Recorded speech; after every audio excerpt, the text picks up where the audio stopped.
আল্লাহ আপনাকে ৩ ভাবে পরীক্ষা করেন। প্রথমত তিনি আপনাকে কিছু দিয়ে দেখেন, আপনি কি শুকরিয়া আদায় করেন নাকি করেন না। দ্বিতীয়ত তিনি কিছু সময়ের জন্য আপনার থেকে কেড়ে নেন বা দেরিতে দেন এবং দেখেন যে আপনি কি ধৈর্য ধরেন নাকি অভিযোগ করেন। তৃতীয়ত তিনি আপনাকে কিছুই দেন না এবং দেখা হয় আপনি কি আল্লাহর উপর ভরসা রাখেন নাকি অভিযোগ করে বেড়ান। তারপরও যদি আপনি আল্লাহর উপর ভরসা রাখেন যে না, আমাকে না দেওয়ার পিছনে নিশ্চয়ই কোনো হিকমত রয়েছে, মনে রাখবেন আল্লাহ আপনাকে অনেকভাবে পরীক্ষা করেন। তবে আসল সফলতা হলো সব অবস্থাতেই আল্লাহকে রাজি রাখা। এই সারা জাহান হলো মহান রবের পর্দা। আপনি এই দুনিয়ার পর্দা যতই সরাবেন ততই আল্লাহর কুদরত দেখতে পাবেন। জালালউদ্দিন রুমি বলেন, এই দুনিয়া হলো জানালার মতো, যার কোটি কোটি দরজা।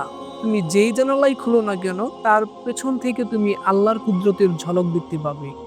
এই দুনিয়ার বাহ্যিক কাঠামো একদিন ধ্বংস হয়ে যাবে, তবে যে আল্লাহর উপর নির্ভর করবে সে পৌঁছে যাবে তার চূড়ায়।